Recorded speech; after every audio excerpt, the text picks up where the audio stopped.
We know that people applying to Fidelity may have years of experience, which is amazing. But we do see those resumes sometimes add up and become 5+ pages, which is a lot when we're seeing hundreds and hundreds of resumes come in a day. So what we do recommend is that you do keep your resume to that one page. And I know it's super hard to do when you have so much to offer and so many experiences behind you, but there are ways to cut that down. So something that we usually do recommend is to use your resume as your highlight reel. And your highlight reel really is just showing the best takeaways that you have from your experiences behind you. When you're thinking about which experiences to leave off, you should ask yourself if they're adding value and if they're relevant to the position that you're applying to. So if you feel they're not and they have no transferable skills listed, that should be something that you should feel comfortable leaving off. You are in no way obligated to list every single experience or every single thing that you've done on that resume.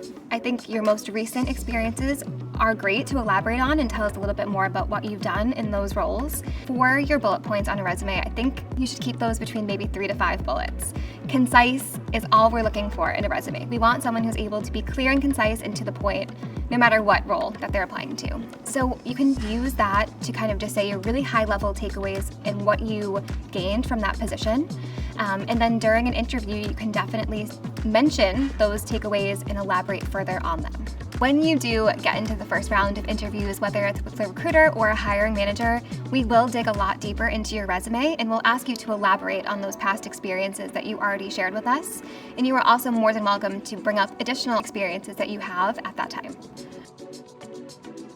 So in my eyes as a recruiter, I always think that no matter what your past experiences is, whether it's apples to apples and it's the same position or role, or if it's completely different, I think there are a lot of ways to incorporate those transferable skills into your resume.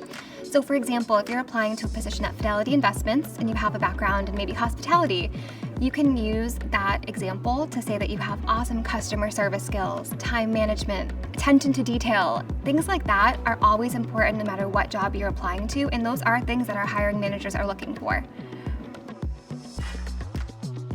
We do see a lot of gaps in resumes. It's very common for a lot of different reasons. I personally love when candidates explain the gap, even if it's in super general terms. We don't need to know everything about it or what you were doing, but if you're saying that you are looking to return to office after a break from work, whether it be for travel, home life, whatever that may be, it's really nice for us to know the reason behind that, and that helps us work with you as we move forward. I think it's really important to take a look at the job description for the position that you're applying to, read through that a few times, and take a look at what skill sets are really important to the role. So if something was to stand out, I would then look at that skill set and see, have I ever done anything like that, whether it be in work, school, volunteering experience, or even at home, and I would try to relate the language I use on my resume back to the job description. I think that's the most important thing that people can do, and using those buzzwords stands out beyond belief to us. I would recommend using the company's title in bold letters at the top of your resume, and then below that listing each position held. And then I would list the length of time in each role to show your progression as you grew.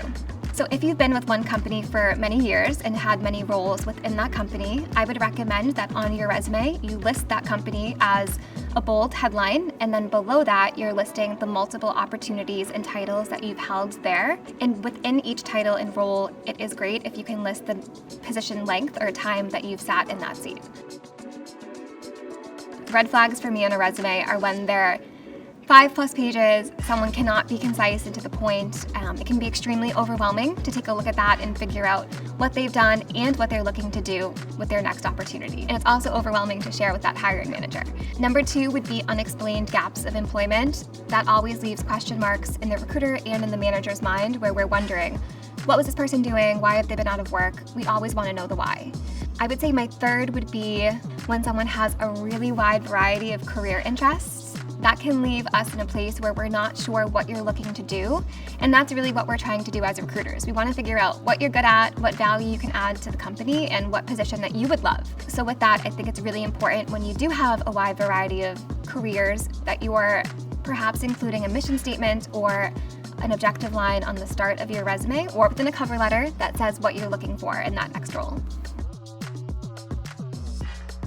I thought of one more thing. Okay, I'll go into it. So when you're submitting a resume to a job application, you don't have to submit the same resume for every role that you apply to. We know that you may have a variety of interests and a variety of positions that may be a good fit for you. So if you have backgrounds in multiple different areas, make sure that you're highlighting that background when the appropriate job is opening up.